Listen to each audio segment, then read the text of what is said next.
வணக்கம். Welcome to break time. Thavega weekend politics வெற்றிகரமாக 2வது பிரச்சாரத்தையும் முடிச்சிருக்காரு. முதல் பிரச்சாரம் திருச்சியில் நடந்தது. ஒரு ட்ரையல் மாதிரி தான் அது. ஏன்னா எதுவும் பிளான் படி அங்கே நடக்கலை. 3 இடத்துக்கு போகிறோன்னவர் 2 இடம் கூட முழுசாக முடிக்க முடியல. முதல் தடவை வெளில வராங்கிறதுனால கூட்டம் ரொம்ப கட்டுக்கடங்காத லெவலில் தான் இருந்தது. ஆனால் இப்போ மீடியாவில் வர விமர்சனங்கள்லாம் எல்லாமே திட்டமிட்டு நடத்தப்பட்டது. தேனி, மதுரை, சேலம் எல்லா ஏரியாவிலேருந்தும் ஆட்களை கூப்பிட்டு வந்து அவ்வளோ கூட்டத்தை காமிச்சிருக்காங்க அப்படிங்கிற மாதிரி ஒரு கருத்து நிலவுது. முதல்ல விஜய்கிட்ட இருக்கிற ப்ளஸ் பாயிண்ட் என்னன்னு பார்த்தா அந்த இளைஞர் கூட்டம் தான். மைனஸ் பாயிண்ட்டும் அதே தான். ஏன்னா வேறு எந்த கட்சிக்கும் இல்லாத ஒரு இளைஞர் கூட்டம் விஜய்கிட்ட இருக்குது. ஆனால் அது எந்த அளவுக்கு எஃபெக்டிவாக ஃபியூச்சரில் கொண்டு போகிறாருங்கிறது தான் கட்சியோட பலமே இருக்குது. விஜய்கிட்ட மட்டும் இல்லாமல் சீமான், விஜய் 2 பேர்கிட்டையுமே இருக்கிறது திராவிட கட்சிகளோட எதிர்ப்பு ஓட்டுகள் தான். அது முழுசாக அவங்க பயன்படுத்தி மேலே வரணும். இதில் சீமான் பார்த்திங்கன்னா கடந்த 10 வருஷமாக அது மேலே கட்சியை நடத்தி 1-8% வரைக்கும் ஓட்டு வங்கி இப்போ வச்சுருக்காரு. சீமான்கிட்ட வந்த ஓட்டு எல்லாம் கவர்ச்சி ஓட்டு கிடையாது. அது அவருடைய கருத்துக்களை உள்வாங்கி பல வருஷமாக கேட்டு அந்த கட்சிக்கு சேர்ந்த ஓட்டு. ஆனால் விஜய்கிட்ட இப்போ இருக்கிற கூட்டம் ரசிகர் கூட்டம் தான். அது தொண்டர்களாக இனிமே தான் மாறுமா என்னங்கிறது எலெக்ஷன் வரும்போது தான் தெரியும். இப்போ தாவேகா தலைவர் விஜயோட செயல்பாடுகள் எல்லாமே எல்லா கட்சிகளாலையும் விமர்சனம் செய்யப்படுது. இது கிட்டத்தட்ட காலேஜ் சீனியர் ஜூனியர் ரேங்கிங் மாதிரி தான். இதுக்கு முன்னாடி உள்ள கட்சியெல்லாம் நாங்கள் எப்படி நடத்துகிறது தெரியுமா, எங்களுடைய கூட்டம்லாம் எப்படி இருக்கும் தெரியுமா அப்படிங்கிற மாதிரி அவர் மேலே கடுமையான விமர்சனங்கள் வைக்கிறாங்க. பலமாக இருக்குதோ அதுவே பலவீனமாகவும் இருக்குது. அதுதான் கடுமையான விமர்சனத்துக்கு உள்ளாகுது அந்த கட்சி.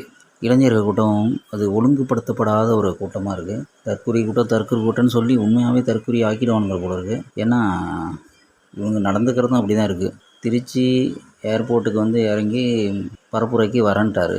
அப்போ ஏர்போர்ட் வரைக்கும் ஒரு கூட்டம் முண்டி அடித்து அவரை பார்க்க போகிறேன்னு சொல்லி அங்கே ஒரு க்ரௌடை க்ரியேட் பண்ணி அங்கேருந்து ரோட் ஷோ நடத்தக்கூடாதுன்னு சொல்லி போலீஸ் வார்ன் பண்ணியுமே இவங்க பிளான் பண்ணி தான் நடத்துகிற மாதிரி தோணுது. ரோடு ஷோ பண்ணி வேணும்னே 7-8 மணி நேரம் டிராஃபிக் ஆக்கி ஓகே, அது ஒரு ட்ரையல் அண்ட் எரர் மாதிரி அந்த ப்ரோக்ராம் முடிஞ்சிச்சு. ஆனால் இப்போ 2வது பிரச்சாரம் நாகையில் என்ன சொல்கிறாருன்னா, எதிர்கட்சிகளும் திட்டமிட்ட சதிங்கிற மாதிரி பேசுகிறாரு. அங்கே கரண்ட்டு கட் ஆகிருக்கு, பேசுகிறப்போ மைக்கு ஒயர் கட் ஆகிருக்கு, இதெல்லாம் டிஎம்கேவோட சதிங்கிற மாதிரி சொல்லியிருக்காரு. இது ரொம்ப சின்ன பிள்ளைத்தனமாக இருக்குது. இந்தமாரி பேசலாம், இதெல்லாம் கொஞ்சம் அவாய்ட் பண்ணியிருக்கலாம். அவ்வளோ கூட்டத்தில் டிஎம்கே ஆளுங்க போய் எப்படி ஒயரை கட் பண்ணுவானுங்க.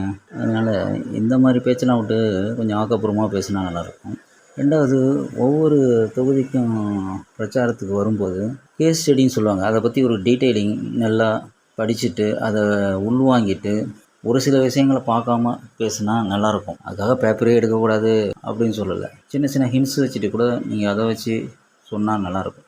இதில் பேசும்போதே நாகப்பட்டினம் பிரச்சாரத்தில் கிராமங்களில் மீன் அரிப்பை தடுக்க அலாயத்தி காடுகள் பாதுகாப்பு கொண்டு வரணும்னு சொல்லி பேசுகிறார். மீன் அரிப்புன்னு ஒன்று இருக்குதா?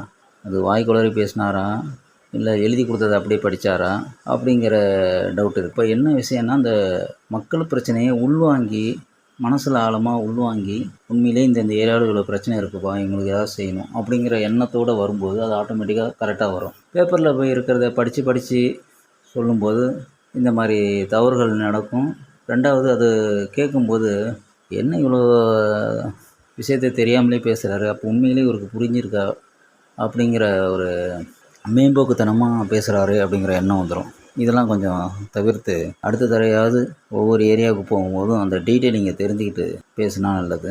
முதல்ல விஜய்க்கு இந்த வீக்கெண்டு பாலிடிக்ஸு யார் சொல்லி தந்தான்னு தெரில. சனிக்கிழமை பிரச்சாரம் பண்ணால் போதும்னு சொல்லி யார் அந்த அறிவாளின்னு தெரில.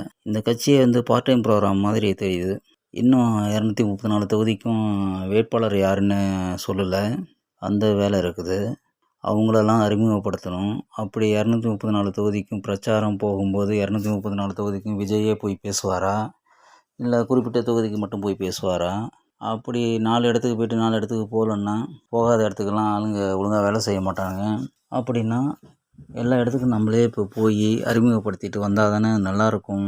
அப்படிங்கிற எண்ணம்லாம் இல்லாமல் முதல்ல சனிக்கிழமை மட்டும் ஏன் பேசணும்? மற்ற நாள்லாம் என்ன பண்ணுறீங்க? கட்சியோட ஆக்டிவிட்டீஸ் என்ன? ஒருவேளை திங்கள் டு வெள்ளி வரைக்கும் ஒவ்வொரு ஏரியா மாவட்ட செயலர்கள்லாம் வந்து பார்க்குறோம். அவங்களுக்கெல்லாம் ஒரு அசைன்மெண்ட் கொடுக்குறோம். இந்தந்த வேலைகள்லாம் இருக்குது. அதனால் வீக்கெண்டு வேலை இல்லாத நாளில் வரோம் அப்படிங்கிறதுனால வரீங்களா? அதெல்லாம் வந்து பொதுமக்களுக்கு தெளிவுபடுத்தணும். அங்கே ஏடிஎம்கே, எடப்பாடி மற்ற கட்சிக்காரங்கலாம் மானாவாரியாக டெய்லி பிரச்சாரம் பண்ணிகிட்ருக்காங்க. 100, 150 தொகுதிக்கு மேலே போயிட்டுருக்காங்க.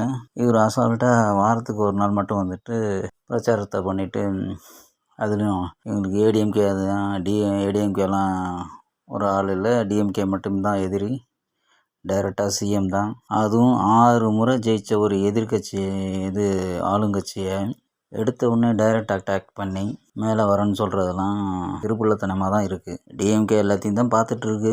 இன்னும் ஜனநாயகன் படம் வேறு ரிலீஸ் பண்ண வேண்டியிருக்கு. என்னென்ன வேலை செய்வானுங்கன்னு தெரியல.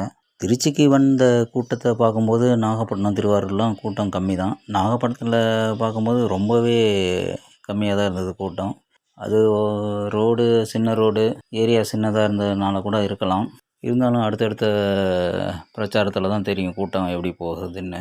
இருந்தாலும் விஜய்லாம் இந்த கூட்டத்தெல்லாம் ரெக்கார்ட் பண்ணி வீடியோ எடுத்து வச்சு பார்த்துட்ருப்பாருன்னு நினைக்கிறேன். ஒரு வேளை ஜெயிக்கலைனாலும் எதிர்கட்சியாக ஒரு நல்ல ஒரு பர்சன்டேஜோட ஓட்டு வாங்கி கட்சியை வழி நடத்தினாருன்னா ஃப்யூச்சரில் நல்லாயிருக்கும். ஒருவேளை எந்த தொகுதியும் டெபாசிட்டும் கிடைக்காம ரொம்ப அடிமட்ட லெவலுக்கு போனால் கூட அப்போ இந்த வீடியோவெலாம் பார்த்தாருன்னா அவருக்கே கஷ்டமாக இருக்கும். ஏன்டா அவ்வளோ தூரம் எல்லாம் ஓடி வந்து பார்த்தீங்க, என்னை வேடிக்கை பார்க்க மட்டும்தான் வந்தீங்களாடா அப்படிங்கிற மாதிரி ஆகிடும்.